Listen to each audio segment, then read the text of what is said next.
प्रेम चोपड़ा, श्री 420। श्री 420 मैं नहीं हूं। दरअसल ये प्रोग्राम जो आप देखने जा रहे हैं इसका नाम है श्री 420। इस प्रोग्राम में मैं आप सब लोगों का दिलो जान से स्वागत करता हूं। दोस्तों, आपने हिंदी फिल्मों में देखा होगा कि विलन को एक बड़े ही खास अंदाज से पेश किया जाता है। उसके डायलॉग बोलने का अंदाज, उसके काम करने के तरीके से आपको फौरन पता चल जाता है कि ये विलन है। हकीकत की जिंदगी में हमारे और आपके दरमियान जो विलन होते हैं वो फिल्मी विलन से बिल्कुल अलग होते हैं। वो फिल्मी विलन की तरह डायलॉग या एक्टिंग नहीं करते, बल्कि बड़े भोले भाले और मासूम बनकर आपसे मिलते हैं और आहिस्ता आहिस्ता अपनी अच्छी अच्छी बातों और अपने अच्छे सलूक से आपका विश्वास जीत लेते हैं। और एक दिन हमारे साथ विश्वासघात करके वो चुपके से पतली गली से निकल जाते हैं। जिंदगी के ऐसे ही विलन्स को कहते हैं श्री 420।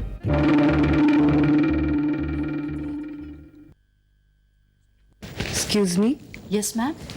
डॉक्टर खन्ना के साथ मेरा अपॉइंटमेंट है। आपका नाम? Mrs Meena Shukla. Just a minute. Meena Shukla, yes, have a seat ma'am. Thank you.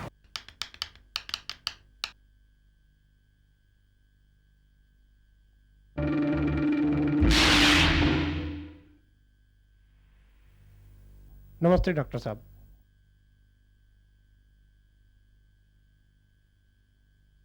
ये कहानी 1970 की है। उन दिनों कानपुर जैसे शहरों में बहुत कम गाड़ियां हुआ करती थीं और मर्सिडीज सिर्फ दो ही थी। एक तो सेठ झंझरिया की और दूसरी डॉक्टर खन्ना की। डॉक्टर खन्ना पागलों के डॉक्टर थे और अपने पेशे से उन्होंने बेशुमार दौलत, इज्जत और शोहरत कमाई। और जब भी कानपुर की सड़कों में उनकी गाड़ी निकलती थी तो लोग समझ आते थे कि यह डॉक्टर खन्ना की मर्सिडीज है। और एक दिन हुआ यूं के ओके, अब इनको दवाई देना आपका फर्ज है। Next month you come and see me. Okay, sister, next patient. चलिए आप।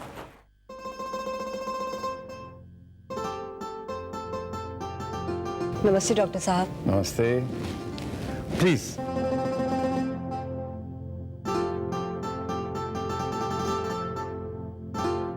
सलाम।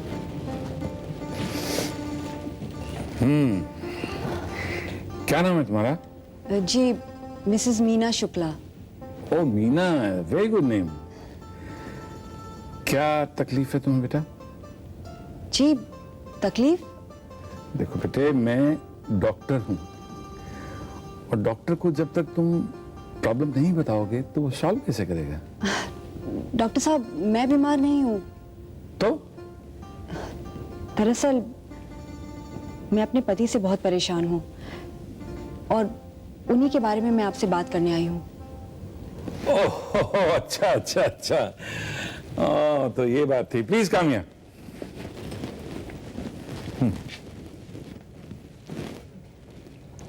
सुना? हाँ, अब बताओ तुम्हारे पति को क्या प्रॉब्लम है? देखो, कोई बात छुपाना नहीं। अगर साफ साफ बताओगी तभी मैं केस को समझ पाऊंगा। समझी ना बेटा? बोलो।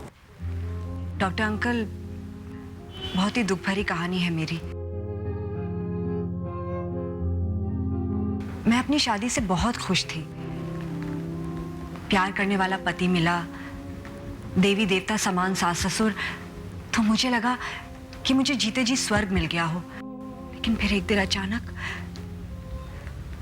मेरी हंसती खेलती जिंदगी जैसे बर्बाद हो गई। क्या हुआ बेटे? हमारी शादी की दूसरी सालगिरह थी। हम लोगों ने घर पे एक छोटी सी पार्टी रखी थी। कुछ रिश्तेदार भी आए हुए थे। सब खाना पीना खाकर हम बस सोने की तैयारी कर ही रहे थे कि अचानक इन्हें दौरा पड़ा। दौरा पड़ा? मतलब?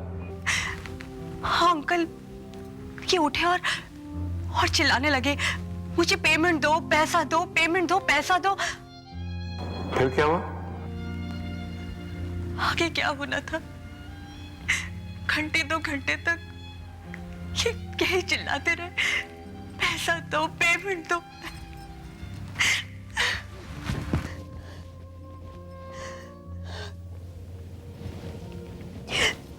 अंकल, उस दिन तो मैं बहुत मुश्किल से इन्हें सुलाने में कामयाब हुई,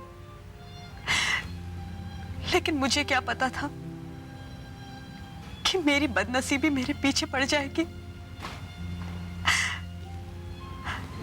अंकल, पहले तो इन्हें महीने 2 महीने में दौरे पड़ा करते थे, लेकिन अब तो हर दूसरे दिन इन्हें दौरा पड़ता है। हाँ, तो ये बात है। मुझे लगता है बेटे ये तुम्हारे हस्बैंड को कारोबारी परेशानी है। हाँ अंकल, सारे कारोबार का बोझ इन्हीं के सर पर है।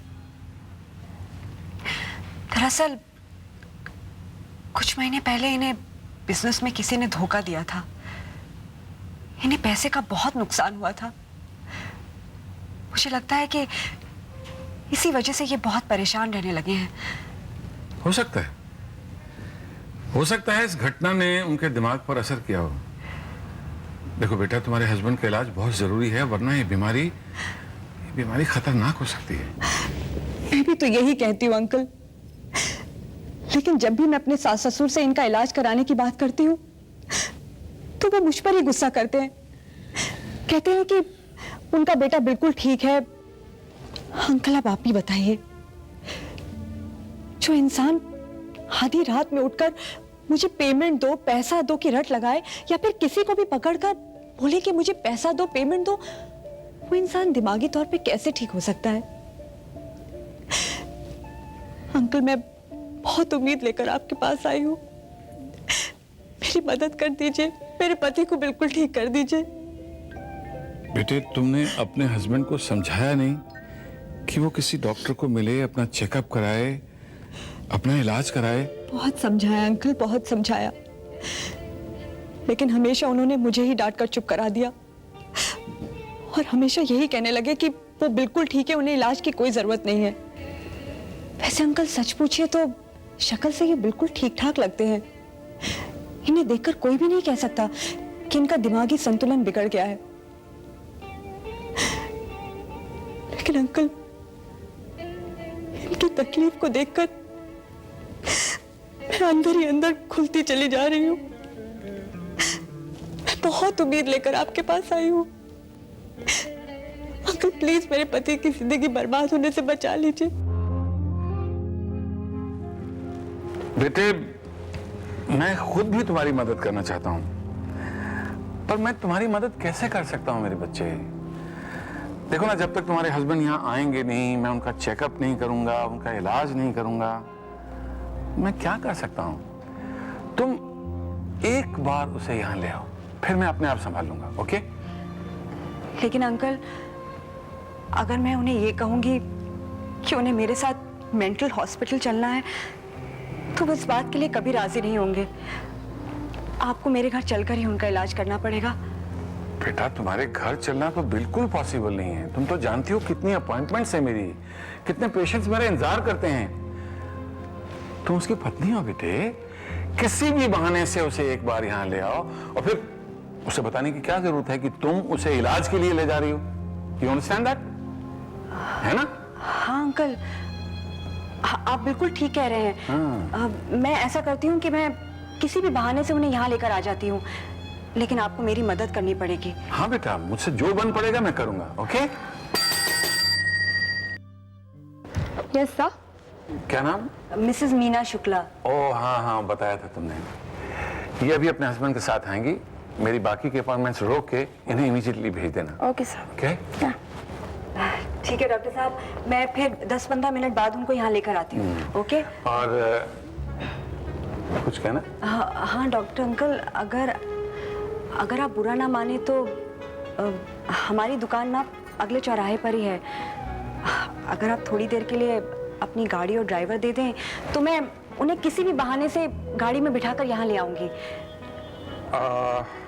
ओके, ड्राइवर से कहो नहीं ले जाएं। Okay sir, thank you. मैं बस अभी गई और अभी आई।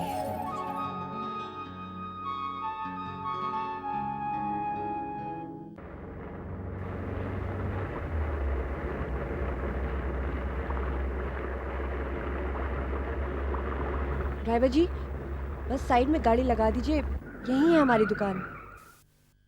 ये लीजिए बहन जी, और शादी ब्याह के मौके पर हमें जरूर याद कीजिए, ठीक है? नमस्कार। आइए फिर कभी। हाँ मर्सिडीज। किशन बेटा, लगता है झांझरिया सेठ या डॉक्टर खन्ना के यहाँ से कोई आया है।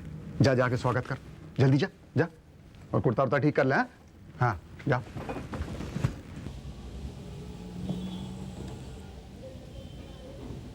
नमस्ते। नमस्ते। नमस्कार। नमस्ते। आइए आइए, बैठिए। मैं आपकी दुकान पे पहली बार आ रही हूँ। अच्छा अच्छा। डॉक्टर खन्ना को तो आप जानते ही होंगे। कैसी बातें कर रही हैं आप? कानपुर शहर में डॉक्टर खन्ना को कौन नहीं जानता? अरे मैं तो इससे यही कह रहा था कि भाई डॉक्टर खन्ना के यहाँ से कोई आया है। मैं उनकी भतीजी हूँ। अच्छा अच्छा अच्छा, वही मैं कहूँ कि डॉक्टर खन्ना की मर्सिडीज में कौन आया है भाई? अरे भाई रामू, ठंडा वंडा ला। नहीं नहीं सेठ जी, मुझे कुछ भी नहीं चाहिए। अब हाँ, बाहर ड्राइवर है, आप उसे कुछ भिजवा दीजिए। चलिए ठीक है। अरे भाई रामू, ड्राइवर को ठंडा शरबत दे दो। बताइए आपकी क्या सेवा कर? दरअसल दिल्ली में हमारे एक रिश्तेदार की शादी है, तो उसी के लिए मैं एक सेट देखना चाह रही थी। हाँ हाँ, एक आध क्यों, बहुत सारे सेट दिखाएंगे आपको। अच्छे अच्छे सेट है हमारे पास। बेटे दिखा जरा शादी के लायक। ये देखिए, आजकल बहुत चलन है इसका। हाँ। देखिए ये देखिए, ये सब शादी के हिसाब का ही है। हाँ, सेट तो अच्छे हैं, लेकिन आपको नहीं लगता कि शादी के हिसाब से थोड़े हल्के हैं? मैं तो कुछ हैवी देखना चाह रही थी। चलिए कोई बात नहीं। सुनिए, बैठिए बैठिए। अरे दुकान भरी पड़ी है, आपको बड़े सेट दिखाएंगे ना, भारी सेट दिखाएंगे। भाई वो जयपुर और सूरत वाले सेट लाओ, बड़े वाले। बेटा जाओ।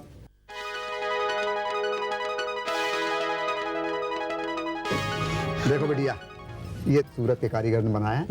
देखिए आप, एकदम अलग है दोनों जी। कटिंग भी अच्छी है इसकी। एकदम सुंदर सेट बनाते हैं, चुनकर लाते हैं अच्छे अच्छे, है ना? दुकान का नाम का सवाल है। ये देखिए, ये डायमंड है, कितने बढ़िया कटिंग। देखिए आप, उसकी लाइट देखिए, लगा के देखिए। मेरी गर्दन पे भी अच्छा लग रहा है। हाँ, अरे आपकी गर्दन ही ऐसी है बेटा। अच्छा ही लगेगा। हाँ। बोलिए, पैक कर दूं इसको? हाँ, पसंद तो ये भी आ रहा है और ये भी।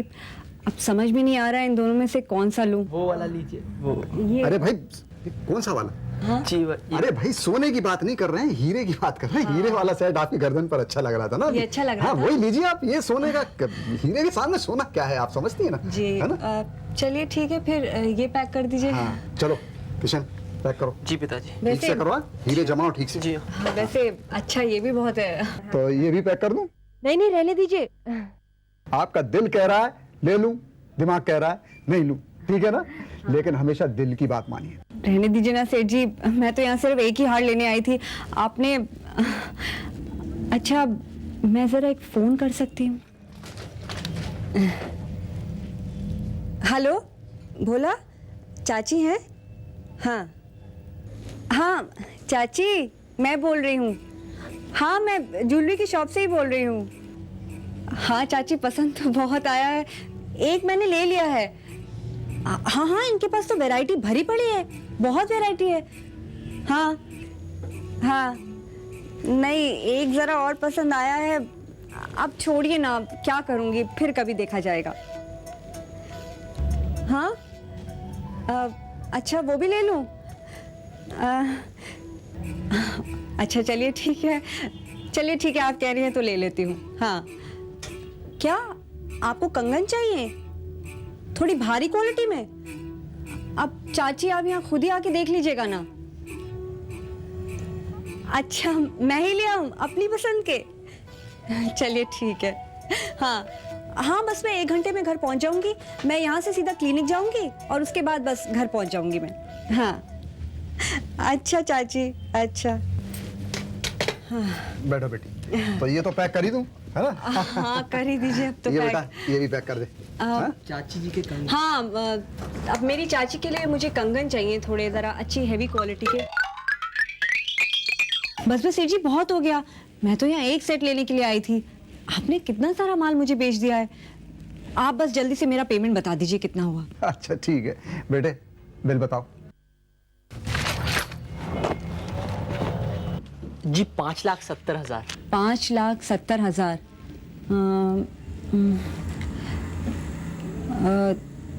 सेठ जी, इस वक्त मेरे पास इतने पैसे तो हैं नहीं।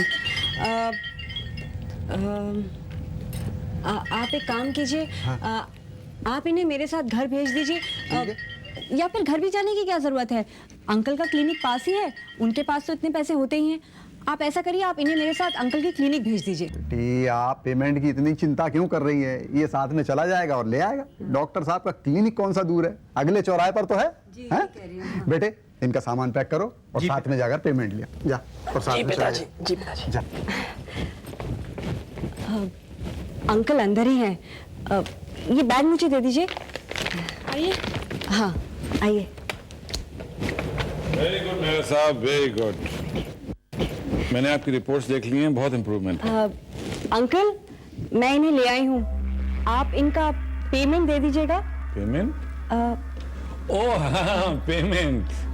श्योर श्योर, अभी देते हैं बेटा पेमेंट। हैं? अंकल जैसे ही अपने पेशेंट से फ्री हो जाएंगे ना, वो आपको आपका पेमेंट कर देंगे। मैं यही हूँ। हाँ,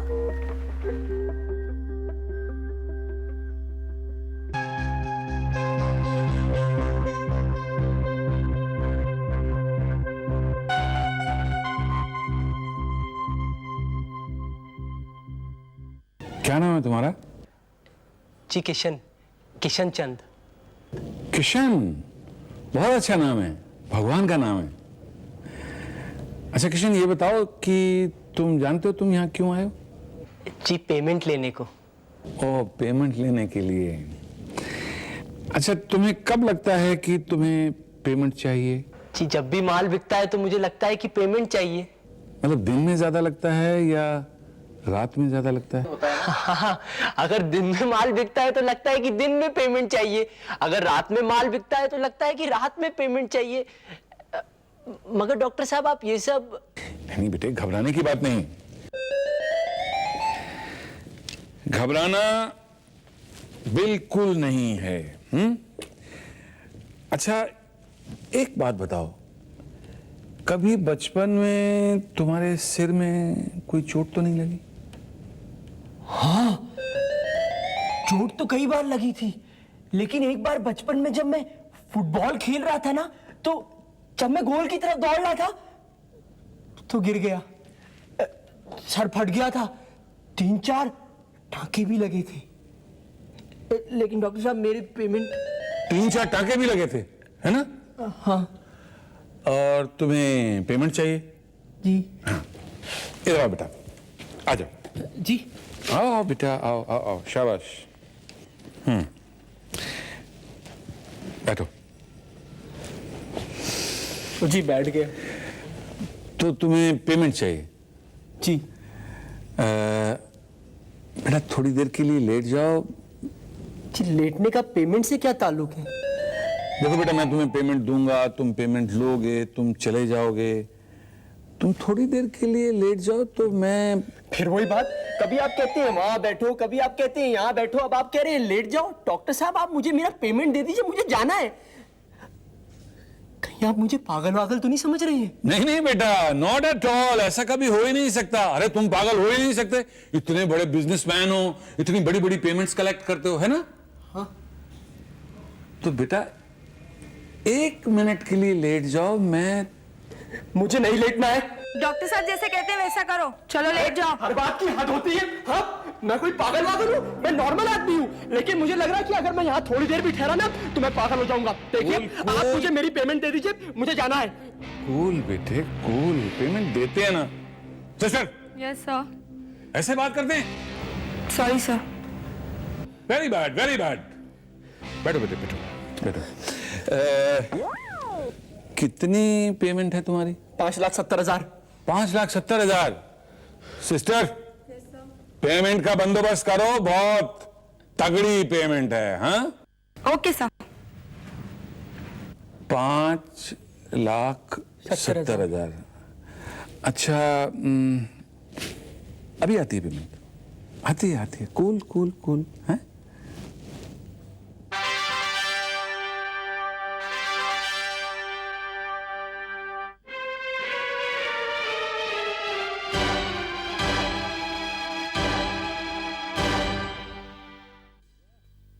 देखा आपने, भोली भाली सूरत और मासूम चेहरा, ये है जिंदगी के असली विलन, फिल्मी विलन से बिल्कुल अलग।